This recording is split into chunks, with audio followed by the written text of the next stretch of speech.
Welcome to Deep Dive. I'm Kevin Benedict, your host today, and I want to thank all of you guys for joining. My guest today is my friend, Matt Smith. Matt, thanks for joining us. Kevin, it's my pleasure. Matt and I work together at Cognizant, and I was always so interested in the area he's responsible for. Matter of fact, he's practice lead for the conversational AI area at Cognizant. So Matt, we're going to have a fun discussion today. It's a great topic, and I'm looking forward to it, Kevin. So Matt, for those that don't know you and know your background, why don't you just give us an update and tell us about yourself? Sure, glad to. So yeah, as you mentioned, with Cognizant, I've been here 5 years. Before that, I was running my own company with a couple of folks focused on the intelligent automation space. But I've been in and around the technology industry in one form or another for, dare I say it, about 3 decades now. You and I both, man, and we can show the scars, can't we? Yes, we can. That's a good way to put it. So talk to us about the whole concept of conversational AI. What is that for those that aren't familiar with that term? Yeah, well, let's kind of start with, most importantly, what it represents to let's say an end user or a customer, right? And that's the idea of hands-free computing or screenless computing. So what is that really? If you think about the advances that have happened with digital assistants like Siri or Cortana or Google Assistant, or the intelligent speakers like Amazon Alexas, of course, everyone has become familiar with that.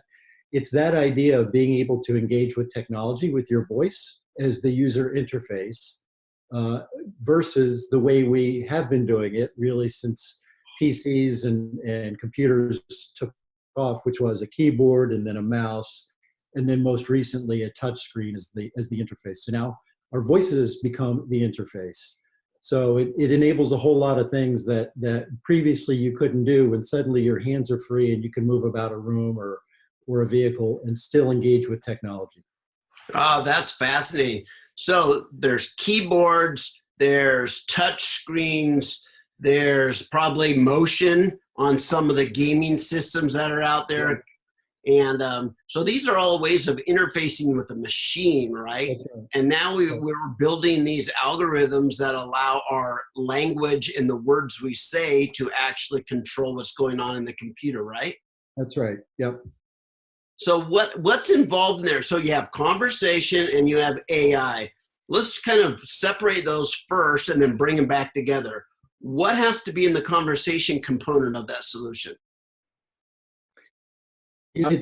There's really two forms of conversation that have become the kind of the de facto, if you will, for conversational AI. And one is still traditional type out a message, and it may be you type it out on a keyboard, it may be you tap in a message in Facebook Messenger as an example, and you're interfacing with a chatbot, right? And so that would mean we've all seen those little windows pop up on a website. Yes. Where the virtual agent says, hey, Matt, thanks for popping onto our site. How can I help you find the product you're looking for? Or what questions can I answer for you? That's conversational AI happening. And okay. That chatbot is a form of interaction. Now, obviously, in a lot of cases, you can put your questions or your comments into that chatbot simply by speaking. And then a technology called speech to text is taking the words that you're saying, and it's converting that to what you would type if you were to sit down. Got it. So that chatbot is one form of conversational AI. And then, as I mentioned, there's also the screenless versions of conversational AI. So if you think about particularly in home today, you think about all the examples of voice-enabled devices. Most everyone is now familiar with speakers, intelligent speakers, whether it's Amazon Echo, Google Assistant, Sonos' product, and whether it's those kinds of devices, or more and more we're seeing whether it's televisions, the set-top box, appliances in the kitchen, smart wall switches, where you can voice activate those devices by simply giving them a command. That too is conversational AI. And in that case, there's no screen. There is your voice, and then there's technology that is part of those devices' back-end systems that allows them to translate those words into commands and actions that turn the lights on, turn them off, play your playlist, start the oven, those sorts of things. Oh yeah, I've had the joy and the challenge of teaching my mom how to use a computer.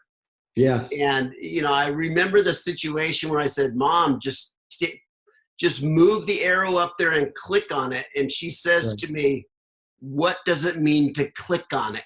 Right. Right. Well, he has no concept or context in which to understand that kind of computer use language. So I can see this has accessibility, of value. It has all kinds of value, doesn't it? Yeah, and on the other end of the spectrum, from teaching our parents to use computers, one of my associates has told the story of the first words that his son has spoken. He's a year and a half old now. Was "Hey Google." So that's the new generation, right? We all kind of laughed as we watched our kids grow up with touch screens and handheld devices, phones, tablets, and so forth. And the next generation is going to look at that and just laugh, because it will have always been a voice-enabled world for them. Oh yeah, and Matt, I wrote an article that the premise of the article was technology has to disappear. Right. For it to actually when technology is actually mature, it should disappear into the background. Yeah. It's only out front when we're still testing it and trying to figure out what we're going to do with it. But once everything is, understood and done, it should just vanish into the walls or into the, in dashboard of your car or somewhere. It should just go away. What's your thoughts on that? Yeah, well, we're starting to see that happen, right? I mean, and in a lot of ways, the technology that we grew up with as kids in the fiction world, whether it was Star Trek and Captain Kirk would just say computer, right? And they would ask the computer and it would give them data or coordinates or whatever, or, Lost in Space and robot. And they had this conversation with robot. And then of course, Star Wars and R2 and C-3PO, that idea that you bring up, Kevin, where the technology becomes human and it's around us and it's how we interact, and we don't have to think about it. We don't have to learn, C prompt. What does this mean? What does it mean to click? It's engaging on our terms, not on technology's terms.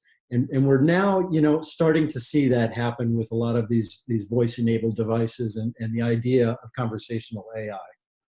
Oh yeah, I see the text-based AI as a big improvement too. I go back and forth to Mountain View, California from Boise, Idaho here a lot. When I open up the Uber app, it depends on the time of day. It just knows where I'm going. And it says, "Are you going to the airport?" It brings that up as the number one choice. At this time of day on a Thursday, you must be going home. So here it brings up and suggests, here's let's call a driver to come out and take you to the airport. Right. And I love that. And then the conversation is just on top of that. Yeah. So what goes into the conversation part of the technology? I mean, what's behind that? Okay, so on the computer side, there's a few critical components, and they all get kind of lumped together under the term AI. Yeah. You have to have some form of technology that can take speech and convert it to text, because the computer systems, they still have to be interacting with data. So you convert speech to text, and which is data that the computers understand. So that speech to text component, there has to be a natural language understanding element then too, which doesn't require you to engage with the software in traditional terms of click here and type a command, but instead it's taking your natural language spoken commands, right? Just like you and I talk to each other, you want to be able to talk to Alexa that way. So there's a natural language understanding component. And then behind that is intent recognition. So right now, the idea of conversation with computers is to achieve something. It's to get some sort of action out of them. So what is the intent of what you're asking? Is it to get directions? Is it to play a specific song? Is it to turn on the lights? So that technology has to understand that intent that you've expressed. Because I imagine if you had 10 people in the room, 10 people would all ask for Alexa to play a song maybe in different ways, using different words. And so Yeah, that's why the intent needs to be there, right? yeah, that's exactly right. And so you have to have intent recognition, and then you have to have a way to convert that into action. And then in most cases, or in many cases, I should say, the computer, the technology needs to convert all that back into a response. So if you think about where that flow started with speech to text, it may go back the other direction now, and you've got a text to speech. So that's Alexa talking back to you and reading you commands, or reading you the directions for a recipe, or your assistant in your car giving you verbal directions on where to drive, how to get to a destination. That's the computer turning that data back to speech. So To me, that's so fascinating. There's languages, there's accents, there's, all those different kinds of things that can play a role in there, isn't there? Yeah, and what's probably most remarkable is that essentially all of these technologies are happening in the cloud, right? So this broadband connection that we all have now, whether it's on our phones or within our homes with Wi-Fi, or increasingly in our vehicles, nothing that's occurring with conversational AI would be possible without that broadband connection, because the computing power that is required to make conversational AI as capable as it's become, and achieve the expectations people have for it, it requires a massive amount of hardware and software technology working together, and all that is sitting in the cloud as it's put. So you got to have a lot of connectivity and bandwidth to be able to drive that. Wow. And then I imagine when you're talking to a device, the device itself has to have its own language. So you command your device to do something. It doesn't know if you tell it to jump rope. Right. You have to give it specific instructions that it's programmed to actually respond to, right? Yeah, and that's where, again, another AI technology, the idea of machine learning, comes into play. So you can hard code, if you want to put it that way, the original set of instructions. You take 10 people and put them in a room and ask them all to ask the same question. They'll ask it 10 different ways. Yes. You can spend some time and hard code most of those guesses, right? Mm-hmm. Here's the different ways the question will be asked, and you'll never get all of them. So where AI again is coming into play is this idea of machine learning, that the responses that don't get the right reaction, the technology itself is learning that I didn't respond correctly because they kept asking me. Yes. Or it had to refer to some other source to respond the way that they were looking for. But the next time it's learned, right? The machine has learned the right response to that intent or to that question. So you've got machine learning at the heart of this, and you mentioned algorithms. And so none of conversational AI would be possible either without these algorithms that are constantly helping these systems learn and get smarter. Wow. So what are the primary value propositions? You as an expert there, everyone's coming to you and they're saying, Matt, where do people get the biggest bang for their buck with conversational AI? Where would you point them? Well, there's a couple of ways to look at it. What most organizations are looking for, right? The companies that are investing in conversational AI, there's really two things they're trying to achieve. So one is revenue generation at its heart, and the other is cost reduction. So it's part of this continuation that we've been on with technology to make our businesses more efficient, to make them more responsive or more perceptive of what customers need. So conversational AI in many ways is simply the latest step down that path of being more responsive. And so businesses are looking, the return on investment that they're looking for is just that, have I increased sales? Have I converted more leads? Because this technology has enabled me to do that. Or have I taken cost out of my business model because I'm now more efficient? But there's also another aspect of conversational AI that's really equally important, which is that of differentiation. And so we're moving into kind of a new era where if you don't have a screen, to represent your brand or your company. Um, and your customers are engaging with you across a screenless device using voice. How do I differentiate my company? How do I maintain that brand presence so that I don't become disintermediated from my Right. customers? So the idea of conversational design and of customer experience as the new way to compete for brands Yes. is a very, very important aspect of what do organizations look to get out of it. So those are some of the primary areas of focus that we see companies want to achieve when they're looking to invest in conversational. Oh yeah, I can think of all kinds of businesses that just have regular business hours, but Sure. off hours they could have a chat bot, if you would, or a conversational AI agent that can at least try to schedule people, direct them to the right link with the right links to the right websites, and then welcome or schedule them to have a call during the business hours when there's humans in the building. I can see all kinds of things like that. Yeah, absolutely. Yeah, all great examples. Yeah. So what industries are you finding that are the early adopters out there that are just jumping on this and taking off with it? Well, the ones that most of us see as consumers have been the early adopters. So a lot of retail businesses have moved very quickly into the idea of conversational AI, whether it's on their websites with chatbots, the idea of being able to, when you walk into a store, a couple of the projects we're working on that are in that area, we've all gone into a grocery store or a massive big box store and had a hard time finding what we're looking for, and you have a hard time finding someone who can help you locate it. So couldn't we use our phones with GPS, with the ability to simply ask a virtual assistant on a phone? It knows, as you pointed out earlier, it now knows where you are.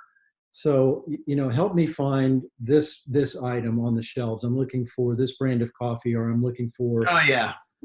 and it, not only does it tell you, look, it's on aisle 7 and it's on the 3rd shelf, but it can show you. It could bring up a virtual map, knows where you are, and so it brings together a lot of those. So that retail example is one where a lot of early investments and early adopters have moved in conversational. We're starting to see the trend, Kevin, towards more complex kinds of interactions, and so a lot of other businesses and industries are following. So banking and financial services is looking at the idea of personal financial advisors that are digital assistants that can help you make decisions on loan products or investment choices, and help you manage budgets and move money and things such as that. So that, examples like that, examples in the healthcare space, there's a tremendous amount of quality of life improvements that can be driven with the idea of conversational AI. So you look at the aging population that wants to age in place, as the term has become. Absolutely. So the idea of being able to provide healthcare advice and interface with people within their homes, and still provide round the clock care and support and monitoring is really a very, very important area where I think we're going to see some just amazing products start to come to bear in that space. So healthcare is a big one, and we know from a lot of the things that we're seeing in the investments that they're looking very closely at how they can take advantage of these.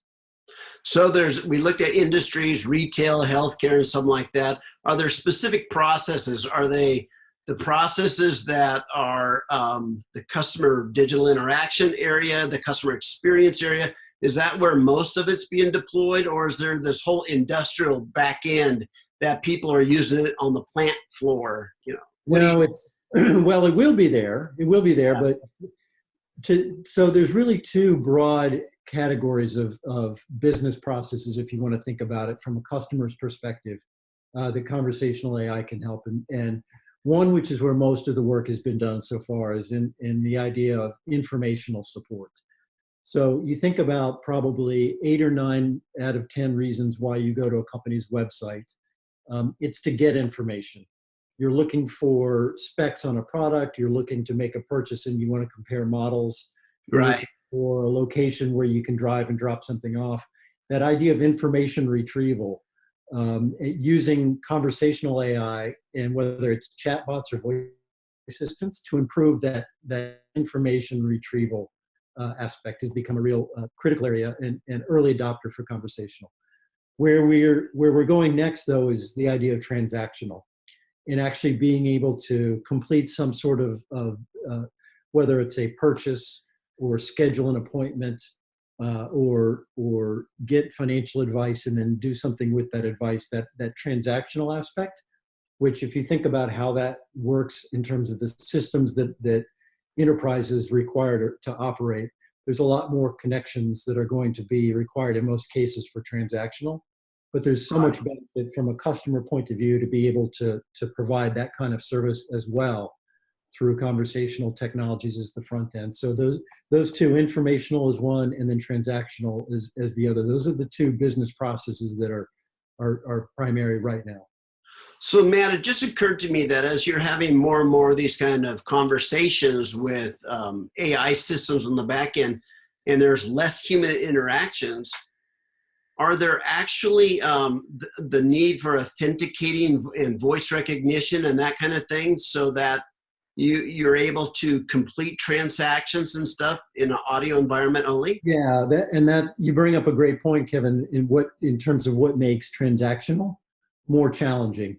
And so if you go back to the purchase example, even if it's something like tickets to a movie, yeah, there's a credit card transaction that's going to be involved. So in the way we've done it to date, you could pull up on your phone a movie theater's website, and you could tap in your credit card to purchase tickets. right.